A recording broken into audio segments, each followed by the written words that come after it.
Selamat pagi, Bapak dan teman-teman.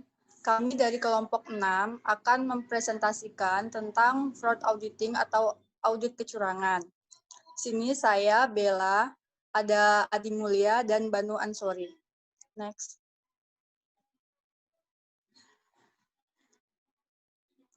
Nah, sebelumnya kita harus tahu dulu fraud itu apa. Fraud itu sama dengan kecurangan, kebohongan, penipuan, kejahatan, manipulasi data-data, rekayasa informasi, mengubah opini publik dengan memutarbalikkan fakta yang ada, dan menghilangkan barang bukti secara sengaja.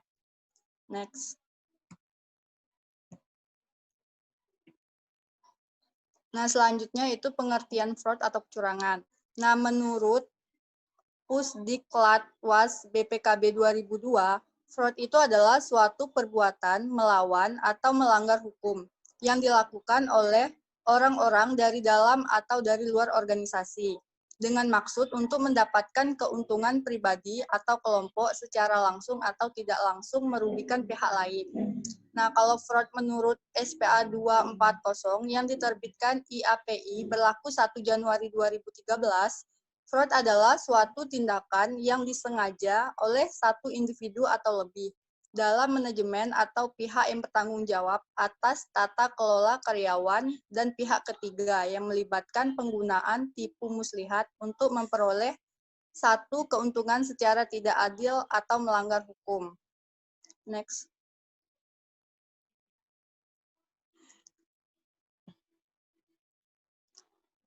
Fraud auditing atau audit kecurangan dapat didefinisikan sebagai audit yang dimaksudkan untuk mendeteksikan dan mencegah terjadinya penyimpangan atau kecurangan atas transaksi keuangan.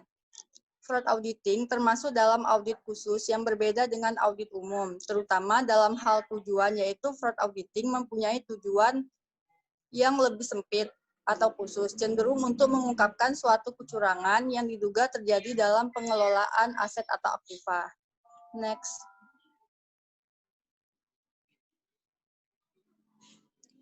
Selanjutnya ada resiko fraud atau kecurangan. Nah, resiko kecurangan adalah resiko yang dialami oleh suatu perusahaan atau institusi karena faktor terjadinya kecurangan yang disengaja, baik kerugian yang bersifat materi maupun non-materi, di mana kerugian materi diukur dari segi finansial, kerugian non-material menyangkut dengan kerugian bersifat non-finansial. Next.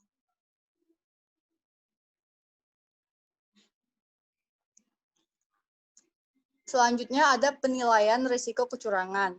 Nah, ada langkah-langkah penting dalam proses penilaian risiko kecurangan. Yang pertama, identifikasikan risiko fraud bawaan. Yang kedua, penelitian terhadap dampak dan kemungkinan dari risiko yang teridentifikasi. Yang ketiga, pengembangan tanggapan terhadap risiko yang memiliki dampak yang tinggi dan kemungkinan untuk menghasilkan hasil yang di luar toleransi manajemen. Selanjutnya akan dibacakan oleh Banu. Nah, selanjutnya itu ada tujuan-tujuan auditor terkait kecurangan. Yang pertama untuk mengidentifikasi dan menilai resiko-resiko salah saji material pada laporan yang disebabkan oleh kecurangan. Yang kedua untuk memperoleh kecukupan bukti audit yang memadai terkait resiko-resiko salah saji material yang dinilai karena kecurangan dilakukan dengan kecurangan dan mengimplementasikan sejumlah respon yang memadai. Yang ketiga untuk memberikan respon yang memadai terhadap kecurangan yang dapat diidentifikasi secara proses audit.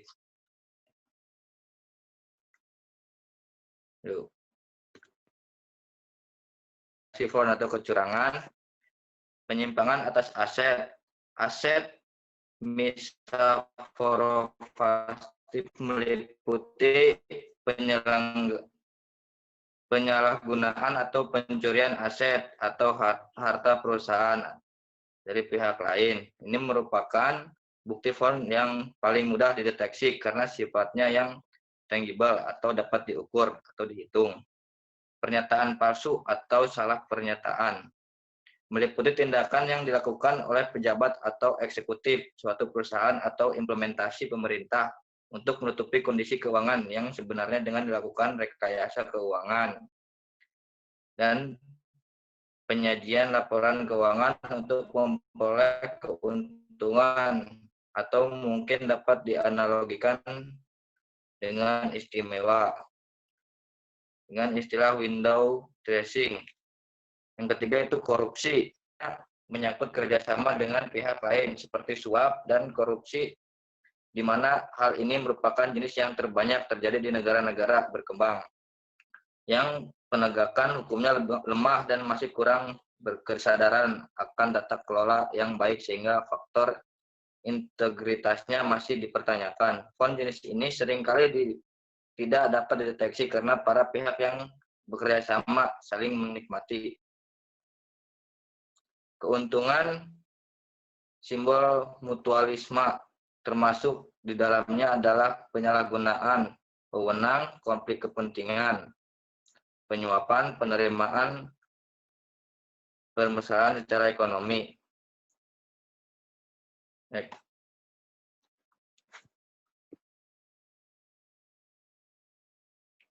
The font tangible, tekanan, resolusi, dan kesempatan itu saling menyatu.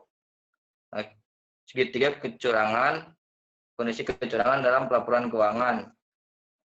Tekanan, manajemen atau pegawai lain merasakan intensifatu tekanan untuk melakukan kecurangan.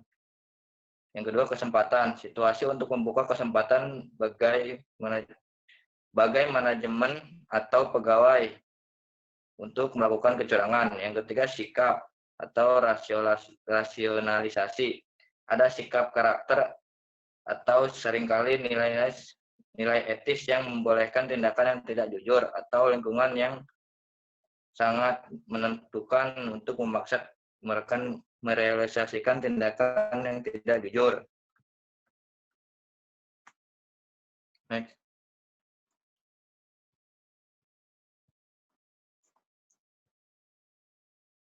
Next.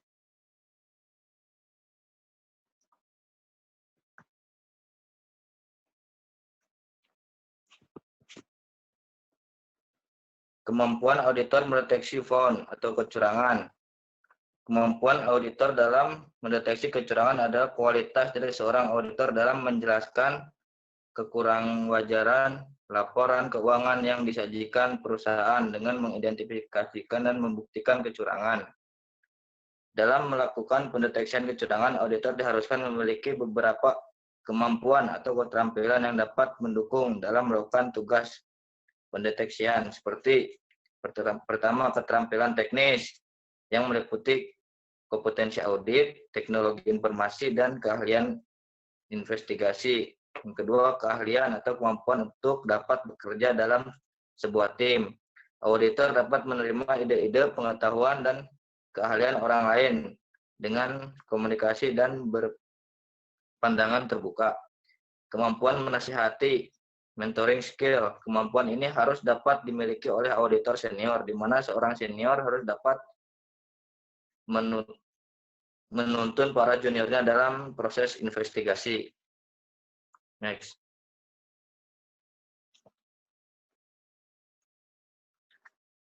Front dalam laporan keuangan.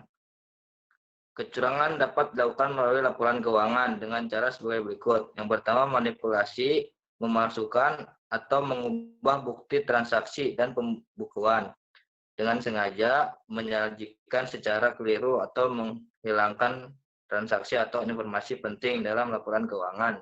Ketiga, dengan sengaja menerapkan standar akuntansi secara tidak benar, baik dari segi jumlah, klasifikasi, cara penyajian, atau pengungkapan.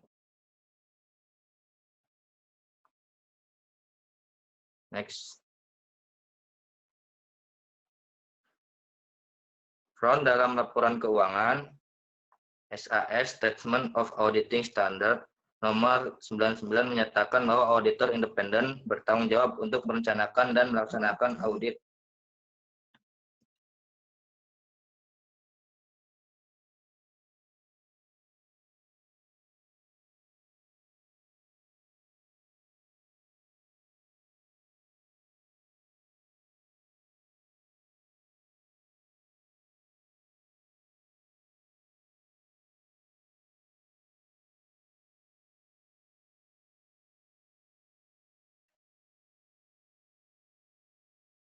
fraud dalam laporan keuangan SAS.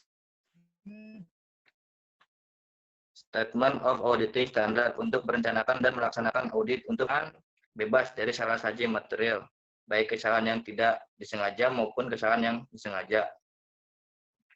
Next.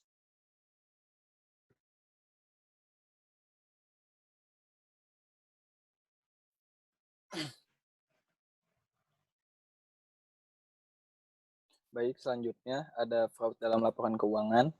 Secara khusus, SAS 99 menganjurkan kepada auditor independen untuk meningkatkan perhatian pada fraud dan juga meningkatkan skeptisme profesional.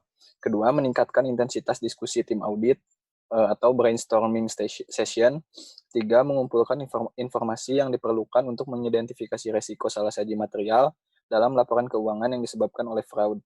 Membuat ringkasan hasil identifikasi fraud dan menentukan rencana tindak lanjut atas temuan fraud. Yang terakhir, mewajibkan pelaksanaan prosedur audit untuk mengidentifikasi potensi pelanggaran manajemen atau manajemen override atas SPI. Lalu ada ilustrasi fraud, deteksi, dan pencegahan. Ada metode untuk mendeteksi ketidaktepatan, kecurangan, dan penyimpangan akuntansi, antara lain analisis vertikal dan horizontal atas laporan keuangan, membandingkan angka-angka laporan keuangan antar periode,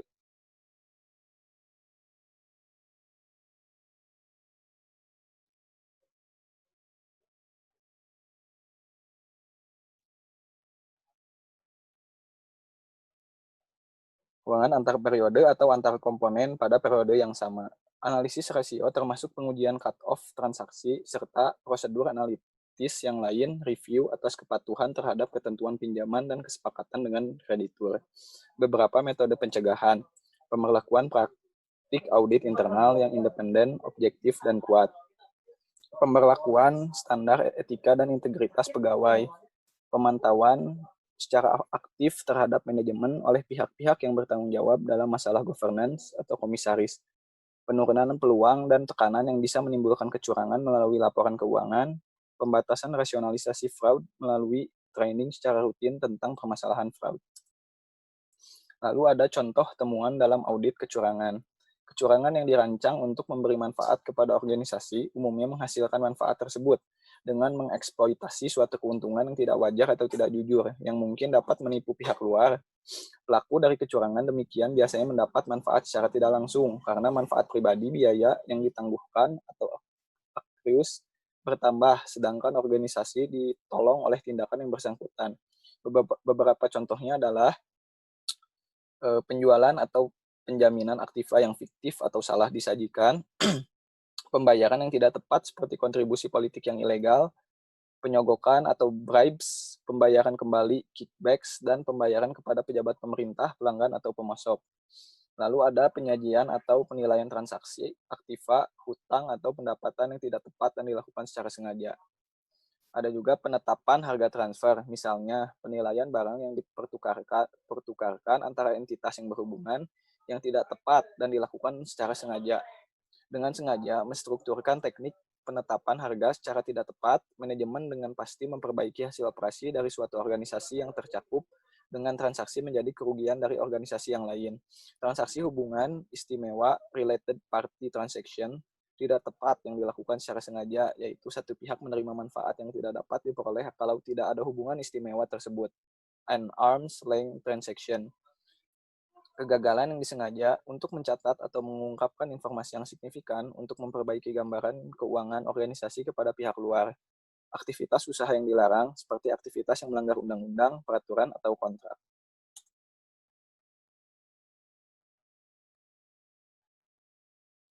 Contoh temuan dalam audit kecurangan. Kecurangan yang dilakukan atas kerugian organisasi umumnya adalah untuk manfaat langsung atau tidak langsung dari seorang karyawan, individu luar, atau perusahaan lain. Beberapa contohnya adalah penerimaan penyogokan atau pembayaran kembali, pengalihan kepada seorang karyawan atau pihak luar dari suatu transaksi yang secara potensial menguntungkan, yang secara normal menghasilkan keuntungan bagi organisasi, penggelapan yang ditandai oleh penyalahgunaan uang atau harta, dan pemalsuan catatan keuangan untuk menutup tindakan. Dengan demikian membuat deteksi sulit dilakukan. Penyembunyian yang disengaja atau penyajian yang salah dari kejadian atau data. Klaim yang diajukan untuk jasa dan barang yang sebenarnya tidak diberikan kepada organisasi. Sekian presentasi dari kelompok kami. Terima kasih.